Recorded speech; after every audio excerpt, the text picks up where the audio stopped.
Olá, está começando mais um Eco Cerrado. No programa de hoje, iremos falar sobre ecoturismo. Você vai conhecer a estudante de psicologia que começou a atuar como guia de turismo. A auxiliar de escola vai dividir conosco suas experiências com a natureza. Por fim, um papo com um fotógrafo de aves. São pessoas diferentes com algo em comum: a paixão pela natureza.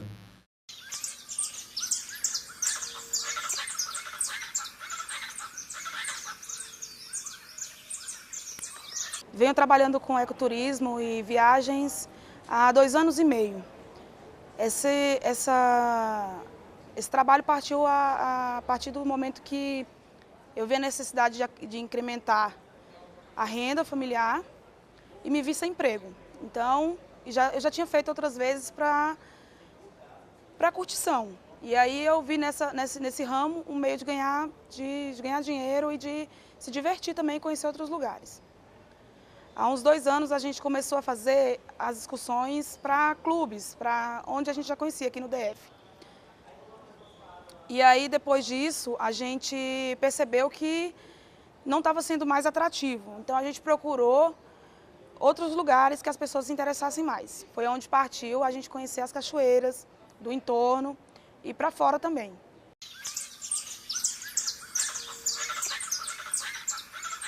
Todos os domingos fizemos um cronograma e as nossas viagens são diárias, né? São um dia só, não é viagem de passar 2, 3 dias.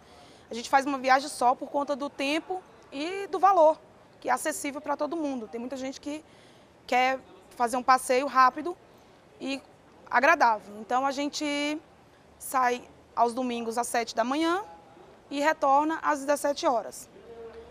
Durante o passeio, a gente procura ir para lugares bem acessíveis para todos, que a gente leva cadeirante, a gente leva idosos. Então, as cachoeiras que a gente vai, a gente visita antes, procura ver como é que é o espaço, a localidade. Vamos de ônibus, entendeu? E ao chegar lá, a gente procura atender os nossos clientes, né? Que a gente chama de clientes, as pessoas que vão com a gente, que acabam, no final, tornando amigos. O público que antes gostava de clube, gostava de piscina, né? Foi começando a exigir que a gente procurasse outros lugares de natureza. E aí, essa galera foi ficando mais, como se diz, apurada, né, da cachoeira. Então, a gente leva para a cachoeira, a gente procura essas cachoeiras e a galera gosta muito. Então, tem trilha, tem, às vezes, alguns lugares que a gente vai, tem rapel, tirolesa, tem passeio a cavalo. Tem alguns guias também que levam. Quando não tem guia, a gente mesmo procura fazer isso, acompanhar as pessoas, né, para poder dar segurança e mostrar um pouco do lugar que a gente está levando eles para visitar. A gente leva em torno de 100 a 150 pessoas. O mínimo de pessoas que a gente leva são 50 pessoas, que é um ônibus lotado, de lotação total. E o máximo 150 pessoas para esse tipo de passeio.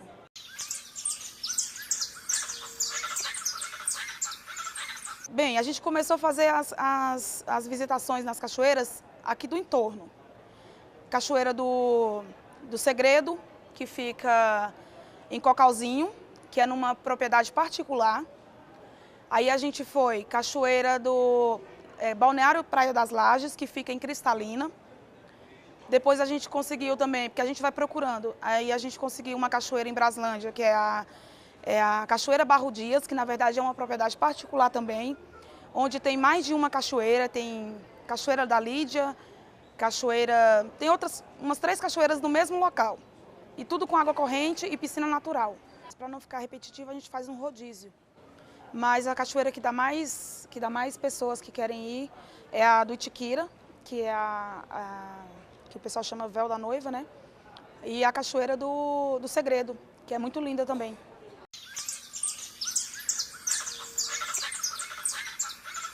Nesse período de seca, a gente está notando uma diminuição no fluxo de água nas nascentes. Então, o que acontece? As cachoeiras estão ficando secas, os rios estão ficando secos. E aí prejudica um pouco porque a gente leva o nosso cliente e chega lá, uma cachoeira que tinha uma vazão hídrica maior, está bem pouca. Então, isso prejudica um pouco, porque tem muita pedra, não tem a mesma beleza. E a questão do tempo, né? Muito quente, às vezes muito frio. E aí eles têm que ter a temperatura agradável para a gente poder estar, porque a água de cachoeira é uma água fria.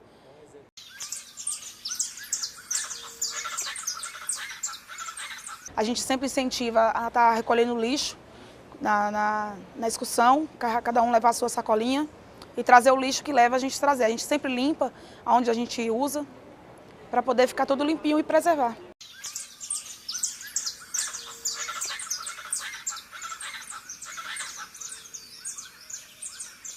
Começou assim, né? Eu ainda era de menor, né? E assim, eu tinha muita vontade assim de sair, de ir numa cachoeira, né? Em algo assim diferente, né? Que tivesse contato com a natureza. Mas assim, eu nunca poderia ir sozinha, porque eu era de menor, né? Então assim, e um dia eu fugi de casa para poder ir nesse lugar. E eu achei assim o máximo. Então é uma coisa que eu nunca vou esquecer. E foi o meu primeiro contato. Qual foi essa cachoeira, lembra? Essa cachoeira foi no Itiquira.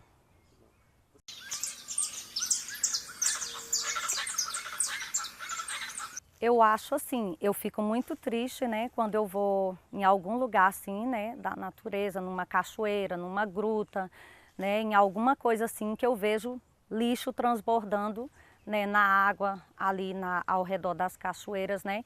Isso deixa, por quê? Porque, querendo ou não, acaba poluindo o ambiente, né, e é uma coisa que a gente tem que preservar porque é uma coisa que faz bem, né.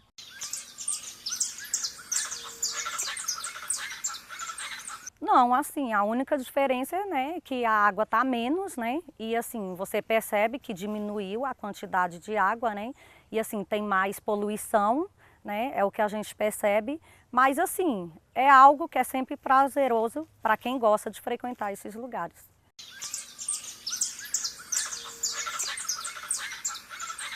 Olha, eu já fui no Itiquira. Eu já fui no Girassol, né, que é um dos lugares que eu mais gosto, né, no Girassol. Deixa eu lembrar o nome daquela outra cachoeira também que eu frequento lá direto.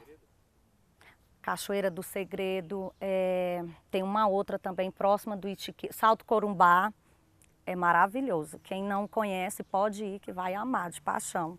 Então, assim, eu conheço várias cachoeiras. Como, assim, é do entorno, eu conheço de vários lugares, né? Então, assim, para mim, cada vez que eu vou em uma, eu quero conhecer outra diferente.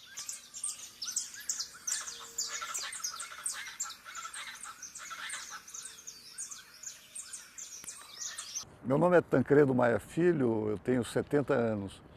E há uns 8, 9 anos atrás, eu comecei a buscar atividades pós-aposentadoria. Trabalhei minha vida profissional toda no Ministério, praticamente toda no Ministério da Educação. E depois de aposentado, comecei a fazer várias atividades com a desculpa esfarrapada de que não tinha tempo para fazer quando trabalhava. Isso é desculpa esfarrapada, a gente sempre tem tempo. Nós somos donos do nosso tempo. Quando não faz é porque não consegue organizar direito. Mas dentro dessas atividades eu descobri a observação de aves.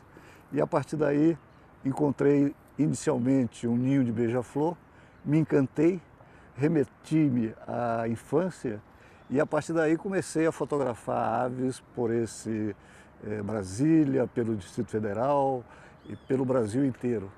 Hoje tenho já cerca de 650 espécies registradas das 1.900 espécies de aves no Brasil. Essa atividade é uma atividade muito relaxante e muito desafiadora, porque você sai nesses passeios, conhecendo lugares maravilhosos, com a oportunidade de fazer, além do turismo, fazer ciência cidadã, porque com os registros e com a divulgação que a gente faz dos nossos registros, a gente está ajudando a ciência a conhecer melhor e mapear melhor o que existe dentro dessa riqueza que são as aves brasileiras.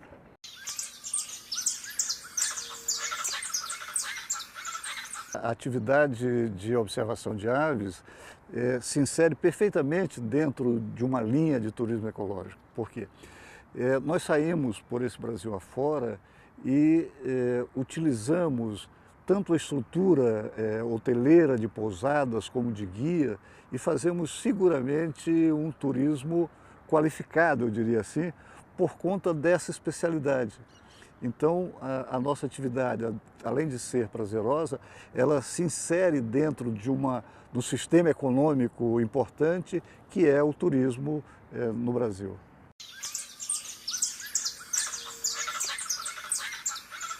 Eu comecei a fazer observação de aves, e que hoje a gente chama de passarinhadas, desde os 8 anos, 9 anos passados.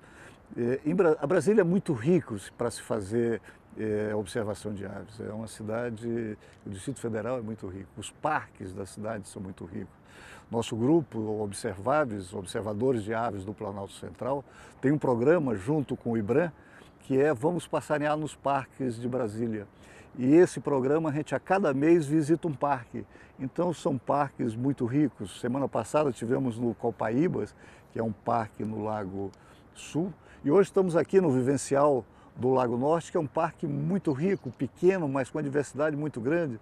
Estou com um grupo do Bordelando Observa, e esse grupo, em 1 hora e meia de passarinhada, já registramos umas 30 espécies. É muito rico e é muito bom.